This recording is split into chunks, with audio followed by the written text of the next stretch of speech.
Follow a journey sparked by survival. Enter hidden worlds forged by history. Explore lands fused by culture. Touch the spirit sharpened by experience.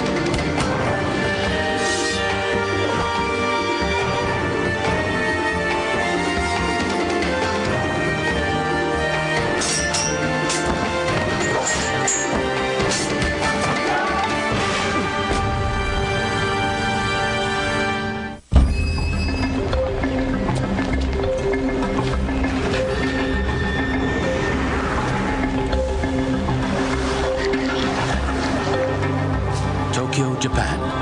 Lightning-paced, ultra-modern, and unnervingly complex, Japan can be a cultural minefield to outsiders, not attuned to its subtle and precise etiquette.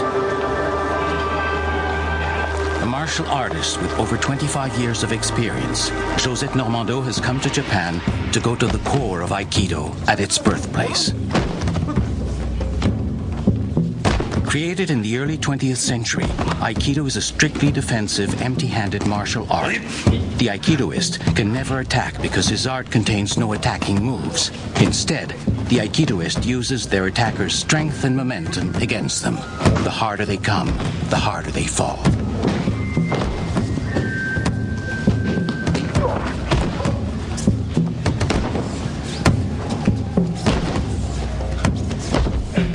I jokingly say all the time that Aikido is the martial art of women. You don't block.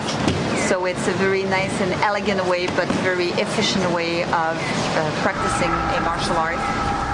The true essence of Aikido is not just fighting skills, but Budo, a way of martial life. It is a refined martial spirit that evolved out of the savage warfare of ancient Japan. Budo encompasses not only the physical training of the warrior, but also such diverse skills as poetry, calligraphy, tea ceremony, and sword making. By mastering these more subtle arts, the savage fighter was meant to evolve into a gentleman warrior, known as the samurai. Aikido is Budo. That is what my sensei or master has always taught me. But I never felt I fully understood his meaning. Even with years of Aikido training, being in Japan makes me feel as though I am standing on the threshold of a new world. In addition to honing my fighting skills under Aikido's top masters, I hope to grasp the subtleties of the tea ceremony, calligraphy, and sword making. By combining these goals, I hope to come closer to the true spirit of Aikido.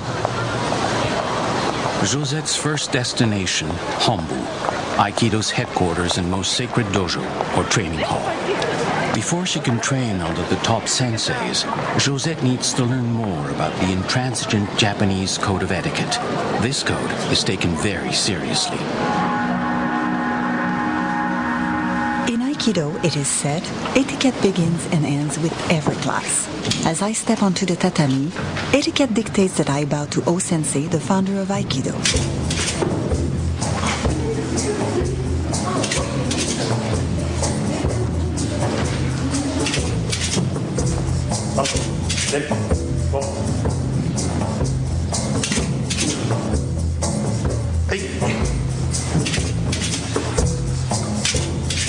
Every class begins with warm-ups.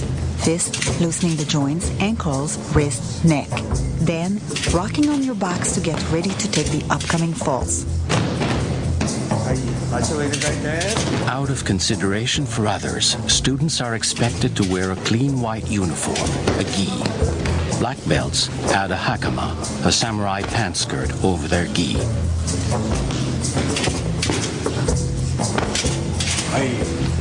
An Aikidoist needs a partner to practice. Respect is essential, since the attacker gives his body to the defender so that he can practice his technique. Students alternatively assume both roles, uke and nage, attacker and defender.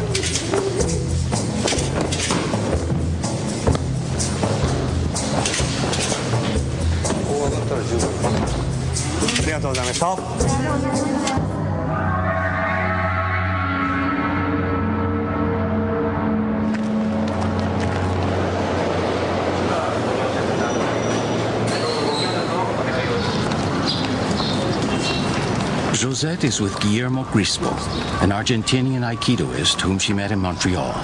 Guillermo started his martial arts training at the age of 5 and is traveling to dojos all over the world. He will be Josette's training partner here in Japan.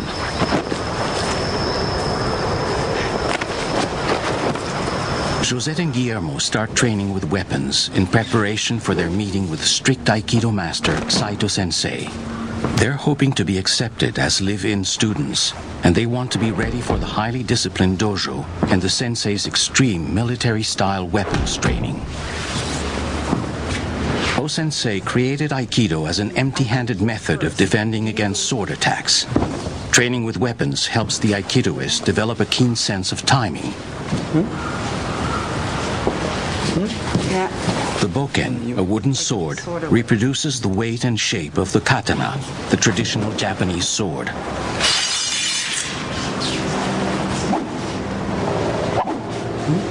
Although technically katana training is not part of Aikido, there is nothing like the whistling sharpness of the real thing to keep you on your toes.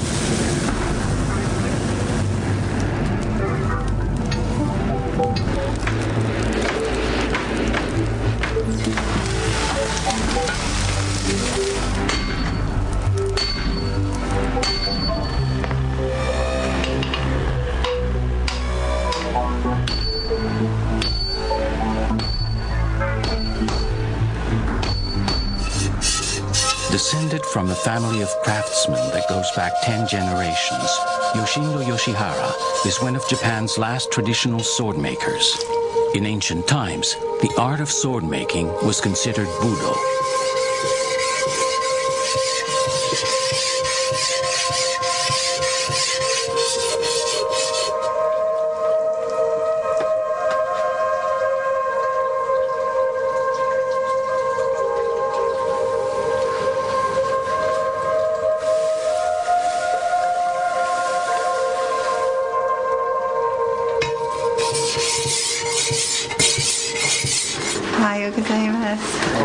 Yes, thank you. Hakama, like Aikido.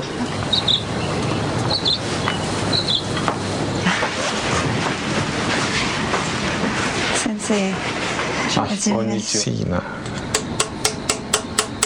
I have been told many times that the katana is the extension of my ki, my inner self. This is a chance for me to see how a master craftsman can give a soul to sheets of steel. Until the samurai class was abolished, the sword was the fundamental symbol of the Japanese warrior class. For the samurai, the sword was his weapon and his soul.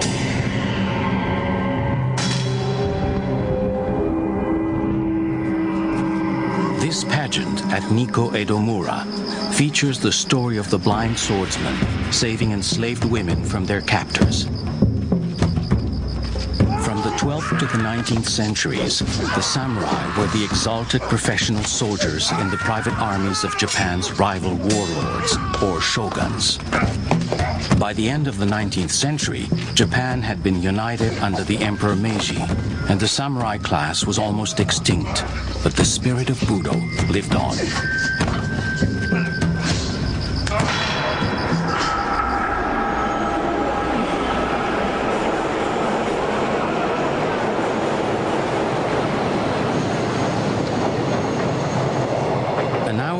Out of Tokyo, Josette and Guillermo are on their way to the Aiki Ibaraki Dojo to ask Saito Sensei to accept them as in-house students. If accepted, they will undergo training that will tax them to their limits. Okay, so I guess we have to go this way. At the age of 7, Hitohiro Saito Sensei started to learn Aikido under O-Sensei, his father's master. Following the death of O-Sensei in 1969, the founder's family left the Aiki Shrine and Dojo in the care of Saito Sensei Sr. in gratitude for his devotion. After Saito Sensei Sr. recently passed away, Saito Jr. took over the dojo, where he continues to preserve the founder's spiritual and technical traditions.